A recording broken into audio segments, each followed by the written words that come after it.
In this video we are going to do some shoots with a budget yet powerful LED light, the ZHIYUN Cinepeer CX100.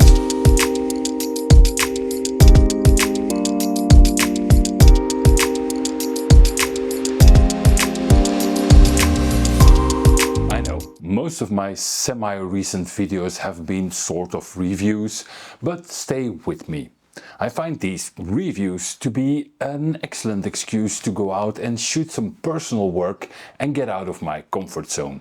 And I always try to combine the gear part with some practical tips for photographers like maybe you. I guess you all know how this works by now. Brand X sends YouTuber a free piece of gear in return for some exposure.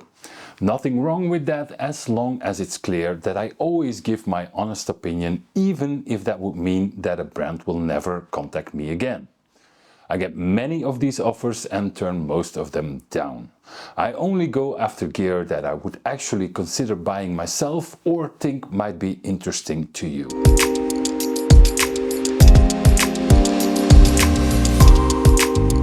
Cinepeer is a new line by ZHIYUN, and I guess it's more of an entry-level line of products. The CX100 is pretty similar to the Molus X100. It misses some whistles and bells, but the core functionality is pretty much the same as far as I can tell. I'll link some videos below from people who have tried both, because I have never used the Molus. But this thing piqued my interest because it's compact, powerful and battery powered. The box that I received contained the light, a small reflector, a plastic diffuser and a USB cable, so that's exactly what we are going to be using. The light itself is compact and light, but feels okay built, except maybe for these dials. But it's okay definitely for the price. The light is 100 watts and that's a lot.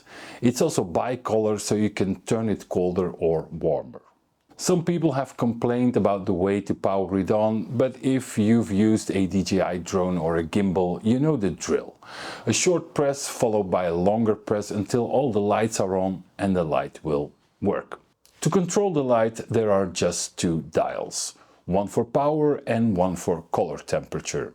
These are not super accurate and I'd like to get a lower intensity, but for most applications it's not that critical. The battery is built in and in my test it lasted about 30 minutes at full power. It can also be powered and charged through USB or an optional DC adapter. Now on the bottom there are two 1/4 inch I think holes for mounting the light to a line stand or something else. There is a big cooling fan inside, but personally I haven't noticed it kicking in so far, but I have not worked in a very warm place with this light so far.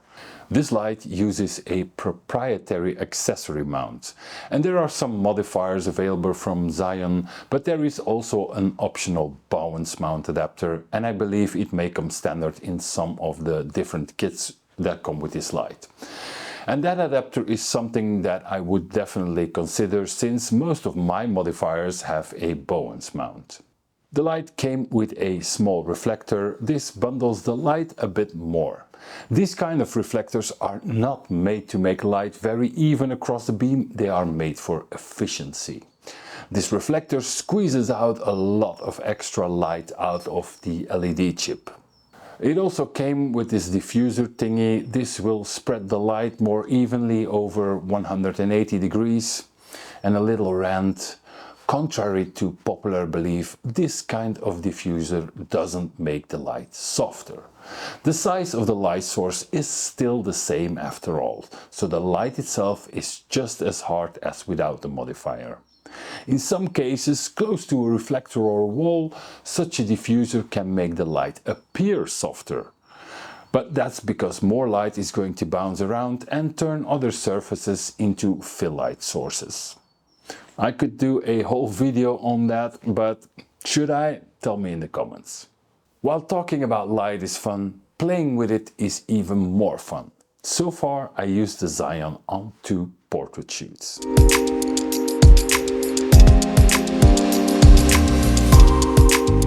Can such a small, cheap light be a valid option for traveling light? I decided to try it out when I went for a coffee in Brussels with an artist I follow on Instagram. As the best way to go to the center of Brussels is by folding bike and train, I had no other choice but to travel light. I just took my X-T5 and the 33mm, the light and a small light stand. That's it. This was shot in the middle of an overcast day, and you can see how the light will maybe not overpower the sun when it's out, but it definitely has a lot of power. The reflector helps a great deal in this situation too. I usually bring just a single light on these short shoots, whether it's a speed light or a continuous light. That single light will always expand your options immensely.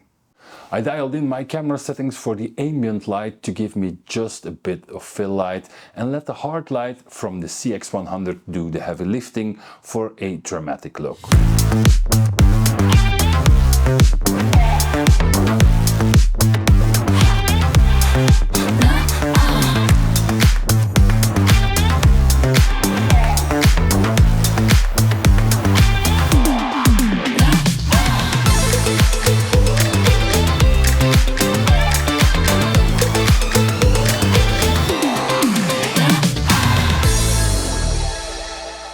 Next, I spotted this gap between two buildings that would make a good backdrop. And I made sure that I could separate the subject from the background by choosing a clean spot between the buildings for the subject. Now, of course, in the middle of the day, this light won't have enough power to create soft light through a modifier like a softbox or an umbrella, but it is possible to create the illusion of softer light by striking the right balance between the ambient light and the artificial light. If you leave some ambient light in the picture, it fills in some of those shadow areas. The main light isn't actually softer, but it appears to be.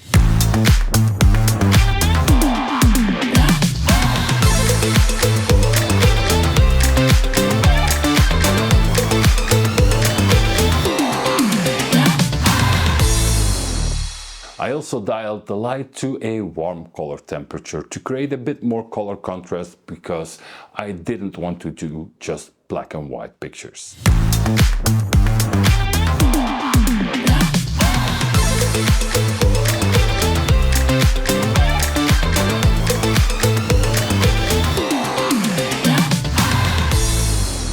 We ended our little portrait shoot in this school gallery. The light is already great, so no need to reinvent the wheel.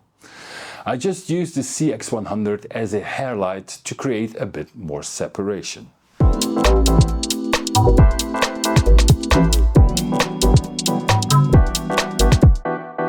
Now let's move on to an improvised shoot with my friend Chana, who's always up for some experiments, not knowing where they will lead to. My favorite kind of subject for my favorite kind of shoot. The weather was horrible on these days, so I challenged myself to shoot in my old school garage and in a friend's small shed nearby. In the garage, I bounced the light on the wall, used it as a hair light, as a hard direct light, and with a small shoot-through umbrella.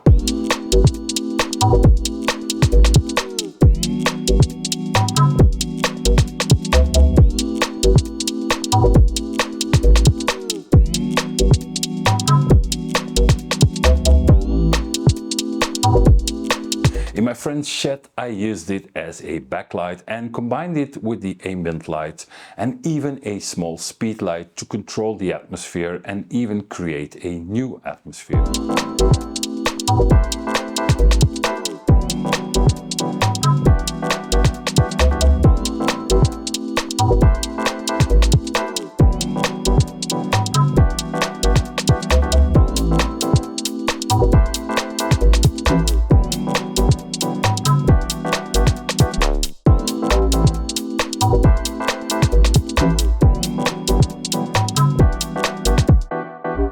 There's nothing wrong with your monitor, your eyes and my camera. There is actually smoke and haze in these images, because I was also testing a very affordable portable smoke machine. But that's for the next video, together with some more info on how I made these pictures of Chana.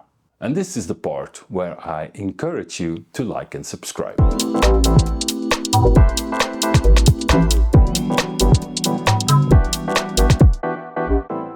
Back to the ZHIYUN CX100. It's powerful, compact, works just fine, and it's affordable.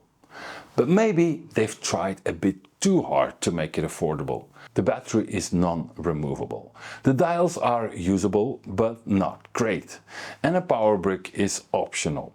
Don't get me wrong, I do like this light and I intend to keep using it. I even seriously consider building out a set of these lights. But if I do, I would probably spend a bit extra on the molus line, with more accurate dials, app control and a removable battery. But if you're on a tight budget and in the market for a powerful battery-powered light, this light should be on your shortlist. This light will retail for about 200 euros, but if you're quick you can still get a massive launch discount, and I'll put that info in the description below. That's it for this video, but stay tuned because the video about the smoke machine and the shoot with Chana will drop very soon.